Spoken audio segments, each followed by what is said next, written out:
Hello and welcome to my latest weekly video news from Madison's, where I know I do a lot of looking back over the past 12 months at this time of year. And yeah, it's been interesting because Rightmove have come up with their house price data, which does exactly that for both the sales and lettings market. So sales, actually 2023 proved to be remarkably resilient. Prices only down by an average of 1.1% when you look at the 12-month position against last year. Southeast, though, worst hit of all the regions. We see opening price drops of 3.7%, whereas the Northeast actually making money, they are up 1.5%. So showing that it's not just across the board, those price changes, and there are lots of regional variations. Second steppers, the biggest sector that have returned to the market, that's that kind of, we've got on the housing market, maybe bought a flat or a small terraced house, and now we want to upscale, we want to get that off-road parking, a bigger garden, a house, extra bedroom space. They have returned to the market much more heavily, and that's probably because of what's happened to mortgage rates. Of course, mortgage rates hit their high in July. They got to 6.11% for an average 5-year fixed rate, and that is now sitting at around 1% lower than that, so about 5.1%. So that improved affordability on mortgages, maybe the absorption of those costs, is seeing that second stepper market come back. Sellers going to market actually now are seeing a reduction on their initial asking price at the lowest for 20 years in terms of drop from the month-on-month average. So down about 1.9% with initial asking prices. That's not uncommon for this time of year.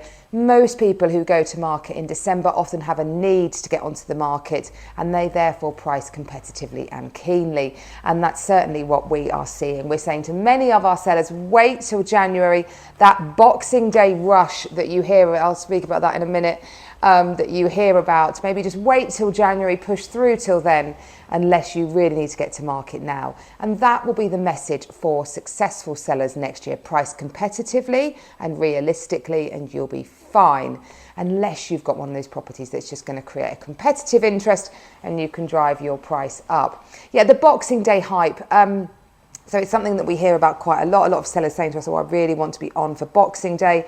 And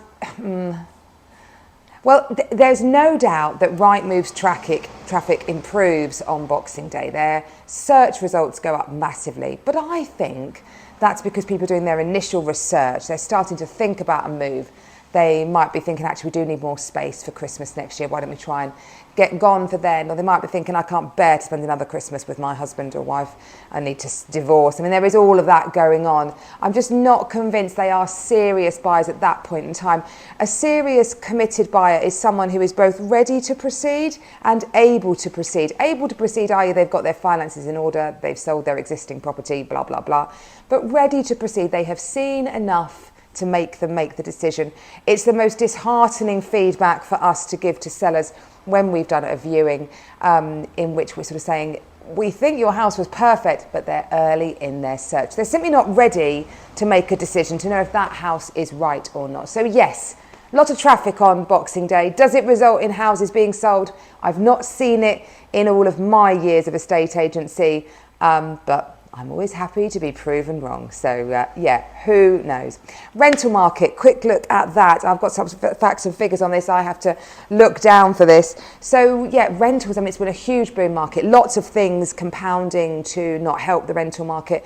Many landlords looking to exit the market because of rising mortgage costs and reduced tax benefits from HMRC, and combined with increased demand as mortgage rates rose, buyers found it harder to pass those affordability tests on a mortgage and save up their deposit. So rents, huge demand, less stock, prices going mad. So this year, the amount paid in rent will hit 85.6 billion. That is double what it was in 2010.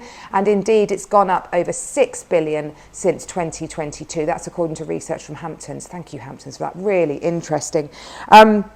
The Zoopla's boss came out actually and said he thought that record migration had not helped. So we had a net increase on the number of people coming to our country this year.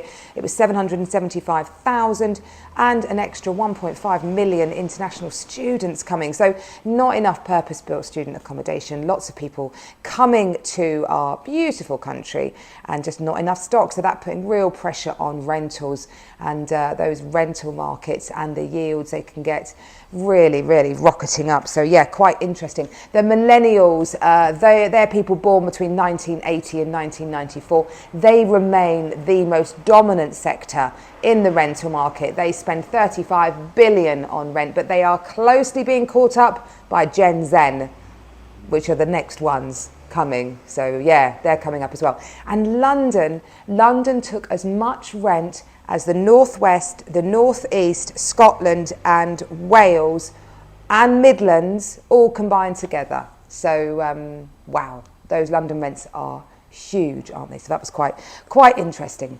Well, lots going on obviously locally. I'm off to Bedbury Lights next week. I'm going to look at the skate and the Slanter Sleigh show at Calverley Park. They've got the Ferris wheel as well, isn't that lovely? Lots of lights gone up in the town. My Tunbridge Wells did a fabulous feature on where to see the best lights on houses around the town and in Tunbridge as well. It's well worth a read and a trip out in your car to enjoy some free family fun, which at the moment is obviously got not to be sniffed at.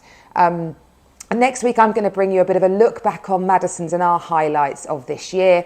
So it'll be less of a news roundup, more of a personal look at Madison's and some thanks out. But have a great week. I'll see you next week. Bye bye.